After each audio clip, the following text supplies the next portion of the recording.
We now would like to introduce our esteemed chief guest, Dr. Aslam Parvez sir, who is a distinguished educator and science communicator. Sir has served as the Vice Chancellor of Maulana Azad National Urdu University from 2015 to 20. Before this esteemed role, he was the principal of Zakir Hussain College at Delhi University. Sir is known for his commitment to promoting scientific awareness within the Urdu-speaking community and has published 6 books alongside numerous articles and chapters on science and its intersection with Islam. Sir is the founding editor of Urdu Science, a monthly publication dedicated to popular science and environmental issues, which has been instrumental in raising scientific literacy among Urdu readers since its inception in 1994. Additionally, Sir leads the Islamic Foundation for Science and Environment. And Sir is also focused on fostering a scientific mindset among students in madrasas, and his educational journey began in an Urdu medium school leading to a doctorate in botany from Aligarh Muslim University. Sir's innovative approach to education and science makes him a compelling speaker, and we are honored to invite him to share his insights and experiences with us today. The stage is all yours, sir. Please. We are so happy to have you as chief guest to the event. इस stage पे मौजूद मुअज़्ज़िज़ीन, ख़वातीन व हज़रात, प्यारे बच्चों और प्यारी बच्चियों, अस्सलामु अलैकुम, नमस्कार। सबसे पहले मुबारकबाद उन बच्चियों और बच्चों को जिन्हें आज यहाँ इनाम से नवाजा गया, और इस ऑर्गेनाइजेशन को जिसका ज़िक्र खैर और सही तौर पर कई दफ़ा यहाँ हुआ, दिल्ली यूथ वेलफेयर एसोसिएशन दाइवा। क्योंकि मेरा ताल्लुक़ ख़ुद दिल्ली से है, मैं पुरानी दिल्ली नहीं कहूँगा, रियाज़ उमर साहब को नाराज़ नहीं करना चाहता, ये मेरे बहुत सीनियर हैं कॉलेज के भी और अलीगढ़ के भी। और यकीनन अगर एक ऑर्गेनाइजेशन मैंने वहाँ देखी है जो मुसलसल काम कर रही है तो वो दाइवा है।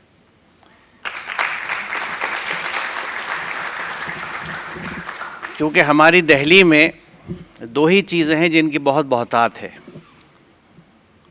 एक होटल्स खाने के और एक ऑर्गेनाइजेशंस। हर गली मोहल्ले में महल्ला सुधार कमेटी से लेके कितनी वेलफेयर ऑर्गेनाइजेशंस, बोर्ड और उन बोर्डों पे सबके नाम लिखे होते हैं, वो सब नज़र आते हैं, लेकिन वो बस एक दीवार पे आवीज़ा नज़र आते हैं, वो एक्टिविटी नहीं मिलती और वो कंटिन्यूटी जिसके साथ इन लोगों ने काम किया है, ये काबिल तारीफ़ है। और मुझे उम्मीद है, क्योंकि देखिए तहरीकें कुछ लोग चलाते हैं, अब उस तहरीक से फ़ायदा बहुत लोग उठाते हैं। अगर उनमें से चंद लोग भी ऐसे समझदार हों कि अपने तौर से एक तहरीक उठा लें तो ये चीज़ें फिर मुस्तकिल चलती हैं। लेकिन बदकिस्मती से इस चीज़ का भी हमारे यहाँ फुक़दान है। सर सैयद का यहाँ ज़िक्र आया और वक्त भी है, अभी अक्टूबर का महीना गुज़रा है जब सब ने सर सैयद डे सेलिब्रेट किया। उन्होंने यूनिवर्सिटी बनाई, लाखों लोग उससे फैज़याब हुए, मैं भी उनमें से एक हूँ। लेकिन उनमें से कितने लोगों ने एक कोई नर्सरी, क्रैश या प्राइमरी स्कूल ही बना लिया, कमाई के लिए नहीं। वो तो हमारे मोहल्लों में, कॉलोनीज़ में बहुत स्कूल्स हैं, इंग्लिश मीडियम स्कूल कहलाते हैं, जो एक अच्छा बिज़नेस का धंधा है जो लोग करते हैं। लेकिन सही मानों में एजुकेशन फैलाने के लिए तो ये बड़ी अहम बात है कि दाइवा आज जो काम कर रही है और उससे बहुत लोग फैज़याब हो रहे हैं। लेकिन कितने लोग हैं नए बच्चों में से और बच्चियों में से जो इस चीज़ से फैज़याब होने के बाद आगे ये सोचते हैं, कम से कम सोचें तो सही, एक विज़न तो हो कि आज मैंने यहाँ बैठ के इनाम लिया है, कल मैं यहाँ खड़ा होकर औरों को इनाम दिलवा रहा होऊंगा। अगर इतना हम सोच भी लेते हैं तो चीज़ आगे चलती है। मुझे मालूम है कि अब ये उठ के जाने का वक्त है, कुछ लोग तो उठ भी रहे हैं, क्योंकि जो चीफ़ गेस्ट बनाया जाता है उसका मुक़द्दर यही होता है कि वो किसी तरह से लोगों को रोक ले कि शुक्रिया की रस्म तक आप रोके रहिए, अभी शुक्रिया अदा करने एक और साहब आएंगे, उसके बाद आप चले जाइएगा। लेकिन मैं फिर भी क्योंकि टीचर हूँ पुराना और बोलने की आदत है, तो कुछ बातें कहना चाहूँगा, कुछ वालिदैन से और थोड़ी सी बच्चियों से। वालिदैन से पहले मैं एक बात जो कहना चाहूँगा, यहाँ जिक्र आया सैयदैन साहिबा ने भी और ख्वाजा शाहिद साहब ने भी जिक्र किया लाइब्रेरियों का। फुटफॉल कम है, लाइब्रेरियों में लोग कम आते हैं। दरियागंज में आते जाते कितनी दुकानें नई नई खुल गई, लेकिन एक हार्डिंग पब्लिक लाइब्रेरी के जो ब्रांच थी वो बेचारी किसी न किसी तरह पता नहीं किस सियासत या मसलहत की वजह से अभी तक ज़िंदा है, लेकिन वहाँ कितने लोग नज़र आते हैं। इस फेनोमेना का अक्सर जिक्र होता है और मैंने खुद जिक्र किया, बल्कि मेरा वो क्लिप बहुत वायरल है यूट्यूब पे, जिसमें मैंने ये कहा है कि हम लोग जो हैं, हमारे यहाँ किताबों से ज़्यादा चिकन फ्राई को तरजीह दी जाती है, क्योंकि ये यानी तकलीफ़देह मंज़र मैंने अपनी आंखों से देखा है कि जब मैं छोटा था उस इलाके में तो उर्दू बाज़ार की क्या कैफियत थी, और आज किस तरह से चिकन फ्राई की दुकानें उर्दू की किताबों की दुकानें खा गईं और उस मार्केट में सिवाय खाने के कुछ है ही नहीं। बल्कि ये तो हॉलमार्क एक हमारी निशानी है कि मुस्लिम इलाक़ों की पहचान ये होती है कि वहाँ सिर्फ खाने के होटल दिखते हैं, और उसका जिक्र खैर भी हुआ कि पुरानी दिल्ली बड़ा अच्छा खाना खाते हैं और खिलाते हैं। बहरहाल वो एक अलग बात है, अलग मौजू, अलग बहस है कि हम क्या करते हैं और क्या नहीं करते। लेकिन हम लाइब्रेरियों के कम होने की एक बड़ी वजह जो है वो हमारे हर घर में मौजूद है। इसलिए मैं वालिदैन से कह रहा हूँ, हम सब ये देखें कि हमारे घर में कितने अखबार और किताबें आते हैं जिनको हम पढ़ें और हमारे बच्चे हमें पढ़ते हुए देखें। This is the most crucial thing, जहाँ हमारा ध्यान नहीं जाता। उर्दू का हो, हिंदी का हो, इंग्लिश का हो, क्या अखबार आता है? क्या कोई मैगज़ीन आती है? क्या मेरे छोटों ने मुझे पढ़ते हुए देखा है? देखिए, बच्चा वही करता है जो वो आपको करते हुए देखता है। हम बच्चों को बहुत इल्ज़ाम देते हैं, आज नई जनरेशन्स को बहुत कुछ लोग कहते हैं, लेकिन वो ज़िम्मेदार नहीं हैं। ज़िम्मेदार वो पेरेंट्स हैं जिन्होंने वो प्रोडक्ट्स बनाए हैं। वो कुम्हार ज़िम्मेदार है कि उसकी चाक पे जो मिट्टी आई थी उसने क्या बर्तन बनाया, और कभी कभी तो वही कुम्हार अपने बर्तनों को बुरा कहने लगते हैं, ये भूल जाते हैं कि हमने तरबियत क्या दी है। तो घरों में जब तक पढ़ने, मैंने वो घर देखे हैं, अब नज़र नहीं आते, जिसमें ड्राइंग रूम की शान किताबें हुआ करती थी, किताबों की अलमारियाँ हुआ करती थी। आज आपको कहाँ मिलेगा? अब तो टेलीविज़न बैठा रहता है ड्राइंग रूम में, बल्कि उसकी भी अब ज़रूरत नहीं है, मोबाइल है। और ड्राइंग रूम में मेहमान की मौजूदगी तो छोड़िए, यहाँ भी हमारे कितने बच्चे और शुरका मौजूद हैं जिन्होंने इस बात पे ध्यान नहीं दिया कि कोई स्पीकर क्या बोल रहा है, या तो वो आपस में बोल रहे हैं या अपने मोबाइल पे लगे हुए हैं। तो ये जो मोबाइल कल्चर है, ये आपको इतना आइसोलेट कर रहा है कि आप जहाँ हैं वहाँ से गायब हो रहे हैं, और ये तन्हाई बहुत जल्दी काटेगी आपको, क्योंकि आज जो साइकोलॉजिकल डिसऑर्डर्स बच्चों में भी हो रहे हैं, उसकी बड़ी वजह यह है कि बच्चा एक मोबाइल के नाम के कुएँ में गिर गया है, एक अंधा कुआँ है, जिसमें से जब तक वो समझता है कि मैं गिर चुका हूँ, बहुत देर हो चुकी होती है। लेकिन उसके लिए ज़िम्मेदार वही पेरेंट्स हैं जो यहाँ बैठे हैं। शौहर के आने का वक्त है, मुझे रोटी पकानी है, मेरा मसाला जल रहा है, लो मोबाइल पकड़ा दिया बच्चे को। 6 महीने का, 7 महीने का, 1 साल का बच्चा है, वो उसे रंगीन तस्वीर को देख के लग गया। वहाँ से ऐसी आदत पड़ी है। ये यानी ऐसे इशूज़ हैं जिन पे जितना बोला जाए, लेकिन मैं सिर्फ एक पॉइंट आउट कर रहा हूँ चीज़ों को कि आपका मोबाइल, देखिए अक्सर लोग आज मुझसे, ख़ास तौर से मेरे से भी ज़्यादा बड़ी उम्र के कहते हैं, भाई मुझसे मोबाइल हैंडल नहीं होता, मैं अपने बच्चों से करा लेता हूँ। यानी हमने बच्चों को मोबाइल दे के इतना उनके अंदर ये अवेयरनेस और एक्सपर्टीज़ पैदा कर दी मोबाइल की कि हम अपने बहुत से काम उनसे करा लेते हैं। क्या हम इस पे 1 मिनट बैठ के ये नहीं सोचते कि बच्चे को हमने जो दिया वो बच्चे ने पिक कर लिया, क्या हमने कुछ इससे अच्छा भी दिया? क्या इसको कभी किताब दी? आप याद कीजिए कि आपको कभी ईद के मौके पे, सालगिरह पे, किसी और फंक्शन में किसी ने आपको ला के किताब दी हो? तो जब किताब का कल्चर हमने ख़त्म कर लिया, और जब किताब की बात आती है तो पता नहीं क्यों मुझे एक सबसे अपनी बड़ी किताब याद आ जाती है, जिसको हम कुरान कहते हैं, जो एक जिस्दान में लिखी हुई सबसे ऊपर रखी हुई है। हमें पता ही नहीं उसमें लिखा हुआ क्या है। बल्कि मैं यहाँ बहुत अदब के साथ इस बात का गुजारिश करूँगा सदर साहब से कि मुझे थोड़ा सा झटका लगा कि आज कारी साहब क़िरात करके चले गए और उन्होंने ये नहीं बताया कि मैंने क्या पढ़ा। तो ये कब तक अकीदत के पिंजरे में कुरान बंद रहेगा? अस्तईनु बिस्सलात व सब्र की बात हुई। किसी को ये नहीं पता कि तुम जब प्रॉब्लम्स में हो तो किस चीज़ से मदद मांगो। मदद मांगो सब्र से। सब्र का क्या मतलब है? Patience with perseverance. मसले पे पेशेंट रहो but continue to strive perseverantly. मसला हल होगा, बर्फ़ पिघलेगी, सब्र करो, लगे रहो, छोड़ो मत। उर्दू का सब्र छोड़ने वाला होता है, ये अरबी का सब्र है। उर्दू में तो हाथ पैर छोड़ दो, वो सब्र है। अल्लाह तवक्कुल बैठ जाओ, अल्लाह देगा, कभी नहीं देता। और ऐसे लोगों के लिए नल्ला मा साबिरी नहीं होता।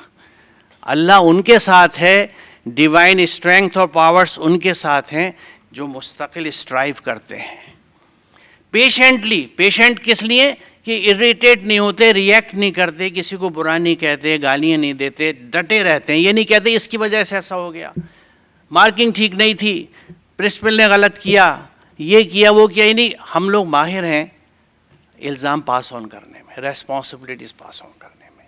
नहीं ठीक है, मैं मेहनत कर रहा हूँ, मैं फिर करूँगा। तो जब तालीम की बात होती है, अगर हम उसमें कुरान की, और मैं कुरान की बात नहीं कह रहा, मैं हर स्क्रिप्चर की बात कर रहा हूँ जिसे हम सब ने नेगलेक्ट कर रखा है। मैंने कॉलेज में, ज़ाकिर हुसैन कॉलेज में जब तक पढ़ाया, बॉटनी डिपार्टमेंट में था मैं, तो मेरे स्टूडेंट्स की मेजॉरिटी गैर मुस्लिम हुआ करती थी। मैं उनसे भी स्क्रिप्चर की बात कहता था। मैं कहता था बेटा तुम लोग साइंस के स्टूडेंट हो, एक साइंटिफिक माइंड होना चाहिए, तुम किसी चीज़ को बिना समझे क्यों पढ़ते हो? गीता पढ़ते हो, कम से कम समझो तो इसे, उसमें क्या लिखा है। हनुमान चालीसा पढ़ रहे हो तो देखो तो सही इसमें लिखा हुआ क्या। You must know what you are reading. और अगर ये एक ऐसी किताब है जिसको हम ग्रंथ मानते हैं कि इसमें हमें रास्ता मिलता है, मार्गदर्शक है, तो उसमें से मैं कुछ पिक करूँ ना पॉइंट्स, मैं कुछ उसके कहने पे चलूँ।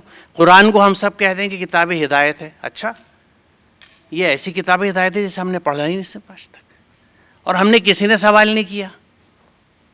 तो देखिए, अभी जो बच्चे छोटे हैं उनके पेरेंट्स जवाबदेह हैं, लेकिन जब आप इंटेलेक्चुअली मैच्योर होंगे और उस वक्त भी आप कुरान समझ के नहीं पढ़ेंगे तो आप ज़िंदगी में भटकते रहेंगे। और कुरान की अगर मैं जिस्ट एक निकालूं तो वो सिर्फ खिदमत की बुनियाद है। वाहसिनु इन्नल्लाह युहिब्बुल मुहसिनीन। एहसान की रविश रखिए, डू गुड टू अदर्स, ईताजिल कुर्बा, पास वालों को दीजिए। और इसमें कोई डिस्टिंक्शन कुरान नहीं बताता, क्योंकि कुरान इन मुसलमानों की किताब नहीं है। ये एक बड़ा जुर्म और है जो हमने किया है कि इसे अपनी किताब कह दिया। This for the entire humanity. Quran की आयतें जो ये कहती हैं कि ये हिदायत है पूरी इंसानियत के लिए, हम पकड़ के बैठ गए हमारी किताब है, हमें मिली थी। देखिए, अल्लाह की तरफ से, उसको जिस नाम से आप जाने, जो भी ऊपर है क्रिएटर, वहाँ से जो भी मैसेज आया है पूरी ह्यूमैनिटी के लिए आया है। बाइबल सिर्फ क्रिश्चियंस के लिए नहीं थी, वेद सिर्फ उस वक्त के हिंदुओं के लिए नहीं थे, बल्कि वो लफ्ज़ भी उस वक्त हिंदू नहीं था। टोरा सिर्फ यहूदियों के लिए नहीं थी, कुरान सिर्फ मुसलमानों के लिए नहीं है। हर बुक जो आई है, क्योंकि वो सबका रब है, वो सबका पालनहार है, उसके यहाँ डिस्टिंक्शन नहीं है, उसकी हवा में, उसकी धूप में, उसके पानी में। आज अगर पॉल्यूटेड पानी जमुना का जो है, तो उससे मोहम्मद असलम भी बीमार है और अनिल कुमार भी बीमार है।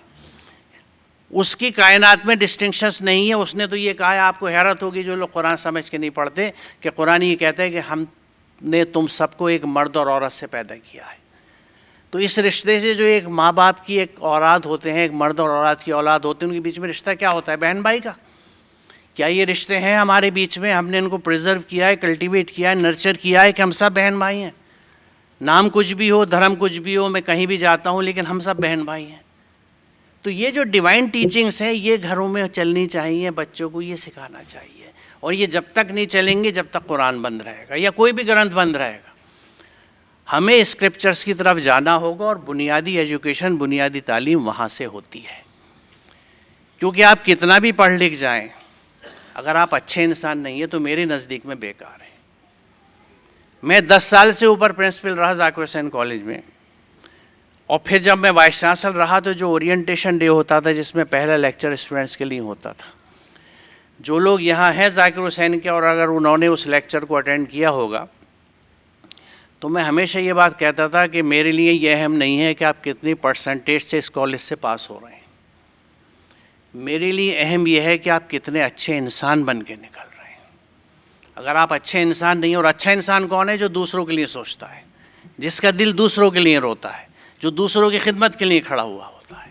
जो अपने लिए जीता वो इंसान नहीं होता, वो तो इंसान की सतह पे ही नहीं है, वो ह्यूमन लेवल पे ही नहीं आया, वो जानवर है, जानवर की सतह पे रहता है। कुरान ये कहता है, कुरान तो आपको हैरत होगी, जो लोग अकल इस्तेमाल नहीं करते उनको इंसान नहीं कहता।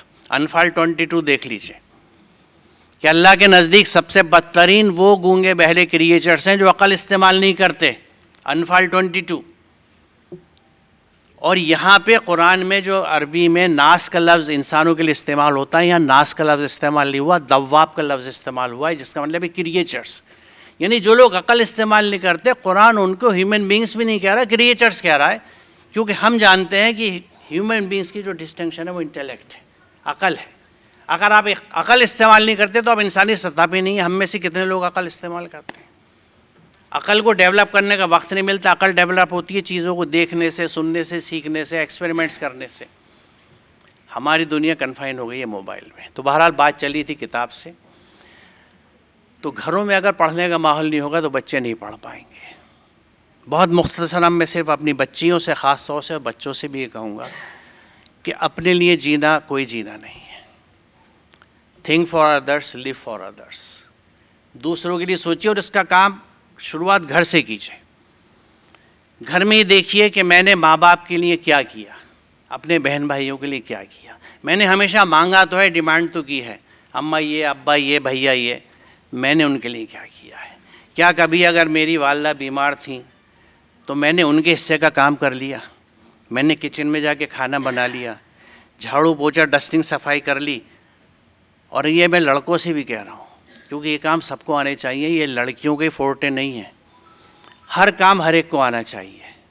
अगर आप एक महज़्ज़ब समाज बनना चाहते हैं तो हर काम हर एक को आना चाहिए और एक दूसरे की मदद करनी चाहिए। तो घर में अगर आपने माँ बाप के लिए कुछ नहीं किया, बहन भाइयों के लिए कुछ नहीं किया, हमेशा मांगते रहे, तो आप अभी इंसान बने नहीं हैं। इंसान वो है जो दूसरों के लिए काम करता है। तो हमेशा दूसरों के लिए सोचिए, उनके लिए काम कीजिए। मेरे पास कहने को बहुत कुछ है, बोलने को भी बहुत कुछ है, लेकिन अब वक्त इजाज़त नहीं देता। फिर भी मैं शुक्रगुज़ार हूँ